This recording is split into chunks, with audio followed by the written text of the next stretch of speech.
es el de una universidad construida sobre la mentalidad centroeuropea. El hombre blanco que mira el mundo y que desde su ombligo dice que todo es exótico, ¿cierto? Nada más exótico que ver a un francés comiendo queso podrido, ¿cierto? Para mí eso es muy exótico. Sí, pero ellos dicen que los latinoamericanos, las comunidades negras ancestrales, las comunidades indígenas ancestrales, los pueblos ancestrales, los mestizos como nosotros, somos exóticos. Entonces nos estudian desde la perspectiva de estudios blancos. Problema: una universidad que no es capaz de criticar ese molde blanco, no es capaz de ver las realidades que la albergan en su diferencia. ¿Cuántas universidades en este país tienen estudios ancestrales de comunidades indígenas? Muy poquitas. Por ejemplo, mi universidad tiene un programa en educación muy bello que se llama Pedagogía de la Madre Tierra. Y ahí están vinculados maestros indígenas de comunidad, la comunidad Chimí, la comunidad Cuna, la comunidad Embera, y van, ¿cierto? Entiendo que la Universidad del Cauca ha estado también interesada en ese tipo de cosas con las comunidades del departamento, que son muchas, las comunidades ancestrales indígenas. Pero son luceros en una noche oscura. Por allá, nubadas, uno que otro. Porque el molde de la universidad es un molde blanco. Esa es la mentalidad. Universidad significa proyecto civilizador centroeuropeo. Ahí les dejo esa inquietud. El segundo obstáculo es la universidad en ruinas. Pues solamente esas dos cositas. ¿Cómo así? Es que la universidad está siendo secuestrada por el régimen empresarial reinante. El molde economicista, el etos económico del mercado, se tomó la universidad. Como proyecto que era de civilización mediante la educación. Eso bye bye, see you soon, don't say more, bye bye crazy, ¿cierto? Mejor dicho, bye bye que te vi. Aquí la universidad entregó el capital histórico que tenía, se lo entregó al mercado. Con razón el informe de las Naciones Unidas, de la UNESCO particularmente, de los 90, preparado por Jacques Delors, se llamaba "La educación encierra un tesoro".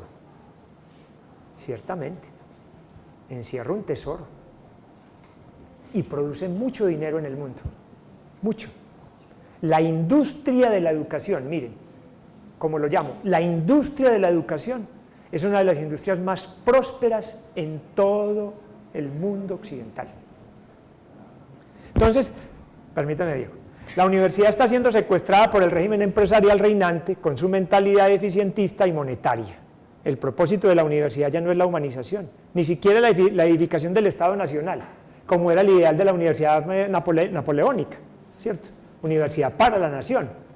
La universidad occidental moderna se ha convertido en la universidad de la excelencia. En este contexto, la lectura y la escritura, la palabra en general resulta siendo instrumentalizada, sin duda. Ustedes dirán, pero profe, ¿y nosotros qué hacemos como bibliotecarios integrados a las universidades? Hacer lo que nos toque. Hacer lo que nos toque en perspectiva de conciencia y no de ingenuidad.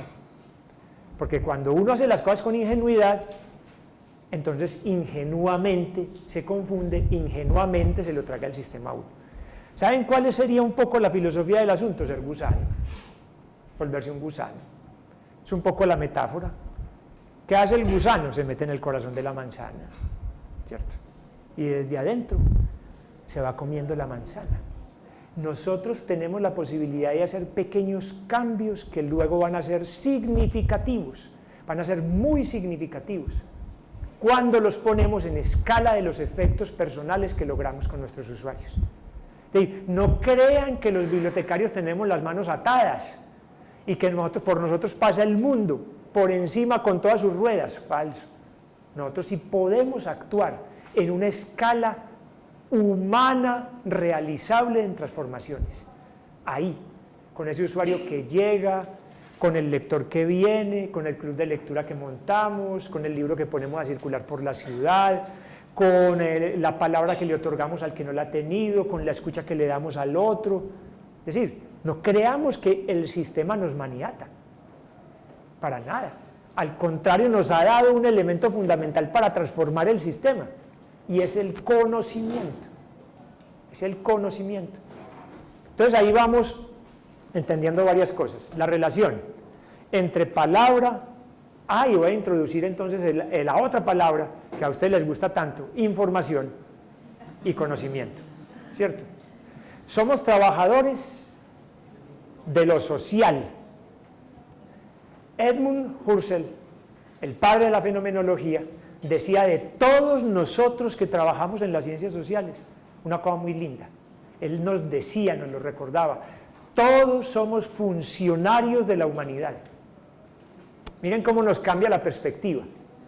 Todos somos funcionarios de la humanidad. Esa es nuestra vocación profesional. Miren que la profesión, su mismo nombre lo dice, una profesión, profesamiento, es la declaración de una voluntad de fe en algo. Entonces, cuando usted se hace profesional, usted está guardando un conjunto de convicciones íntimas que le están diciendo que su lugar social, que su lugar vital va a ser importante para usted y para el mundo, desde su propia práctica. Entonces, ¿saben cuál es nuestra vocación? Ser funcionarios de la humanidad. A la humanidad servimos, a toda la humanidad servimos. Y servimos porque tenemos la posibilidad de la palabra, de encontrarnos en el aula, en la escucha, en la lectura y en la escritura con ellos. Y solo por eso nos es posible trabajar en un circuito más cerrado, cultural, que se llama cultura informacional. Solo porque tenemos la posibilidad de la palabra. Es decir, información sin lenguaje no hay posibilidad alguna de que sea considerado un hecho social. Y la información solamente tiene sentido cuando permite transformaciones.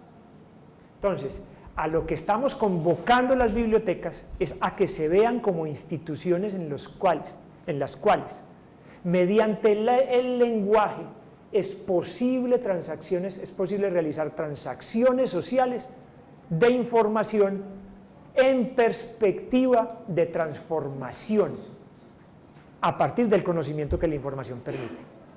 Ustedes lo saben muy bien porque estoy con un público calificado. Tener información no significa tener conocimiento. Al contrario, si uno tiene mucha información y no ha logrado humanamente darle sentido a eso, humanamente es desde acá y con los otros, uno resulta intoxicado y dañado.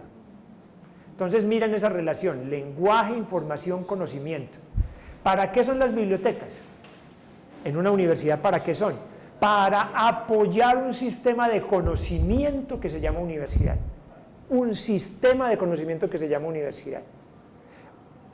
Conocimiento sin información en el mundo no es posible, pero información sin lenguaje tampoco. Entonces, esas relaciones las estamos planteando ahí. Universidad en ruinas. ¿Y qué sentido entonces bibliotecológico para la lectura y para la escritura? ¿Qué sentido bibliotecológico le damos a esto? A su vez, hay tres grandes cosas afectando ese sentido bibliotecológico de la lectura y la escritura. El primero es ese relato de la sociedad de la información, que a mí me parece que es bastante engañoso. A mí particularmente me parece bastante engañoso. Yo una vez estuve por ahí, que me metieron una tremenda revirada en público por allá unos profesores españoles, en un evento en el que estaba en México. Estaba por allá en la UNAM en un evento público y estábamos en la mesa ahí varios. Y yo les dije que había que mirar con mucha cautela ese gran relato, ese metarrelato de la sociedad de la información, porque para sociedades como las latinoamericanas, a nosotros eso no nos significaba que igual que ellos. Y se levanta uno de esos profesores y me decía, ¿cómo usted? Bueno, con su acento, ¿no? Va a borrar de un plumazo toda la construcción alrededor de la idea de sociedad de la información. Yo le dije, precisamente, profesor, de la idea de sociedad de la información. Es que usted lo acaba de decir, esa es una idea. A mí me parece, como lo decía Tony Burnett, que el relato de la sociedad de la información es un eslogan afortunado. Es una movilización que la sociedad europea hace a mediados de la década del 90 con el famoso libro blanco de la información, de la sociedad de la información. Construye un gran relato para poder articular diferentes transformaciones que en el orden socioeconómico y político-económico se estaban dando en el mundo. Pero ese cuento de que todos somos sociedades de la información, sí, es que no hay ninguna sociedad, y con eso le decía yo al profesor, muéstrame una sociedad, por más antigua que sea, que no haya tenido que usar la información para poder sobrevivir. Ahora, si usted me está hablando de sociedades informatizadas, informacionalizadas, como las llama, por ejemplo, otros sociólogos como Manuel Castells, ya estamos hablando de otra cosa. Y las sociedades informacionalizadas son sociedades, son estructuras, son construcciones sociales puestas para poderle vehiculizar al capital contemporáneo unas formas de producción. Así de sencillo. Entonces, este cuento, miremoslo con cautela. Ustedes dirán, pero entonces ¿qué? Entonces no nos volvemos sociedades de la información. ¿Pero para qué? Es que todas las sociedades son sociedades de la información. Que queremos poner a circular más información. Listo, no hay ningún problema, póngala a circular. Pero ¿cuáles son los sentidos que tiene eso? ¿Para qué? Con el mismo molde del libro blanco. Es que América Latina es España. América Latina es Europa.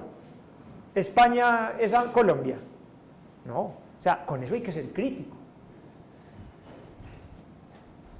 Entonces eso nos ha llevado pues a que a este caballero le pregunta, en estado civil, embrutecido mediático. Algo como eso, algo como eso. La idea de sociedad de la información es un eslogan afortunado, vendedor, que articula, que permite cosas, sobre todo en circulación del capital. El capital ahora se concentra en cúmulos de información. Es eso. Entonces uno no puede ser ingenuo con el asunto. Trabajamos como en el campo de la información, pero no tenemos por qué tragarnos todos esos mensajes. La aparición de nuevos horizontes lectores y de nuevos modos de leer y de usar la información. Ahí hay,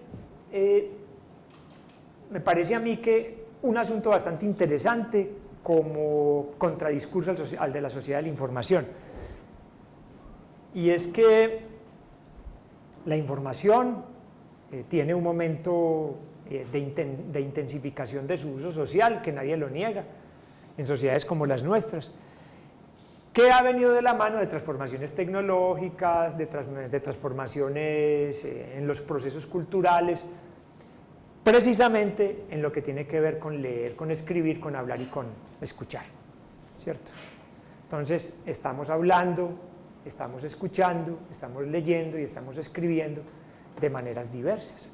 Por ejemplo, estamos viviendo un momento que personas como el profesor Roberto Igarza llama transhumancias lectoras. El concepto de transhumancias lectoras es muy interesante porque a nosotros los bibliotecarios nos ha de llamar la atención poderosamente lo que ocurre en esas transhumancias. Me explico. Perfectamente podemos ver a un joven en nuestra biblioteca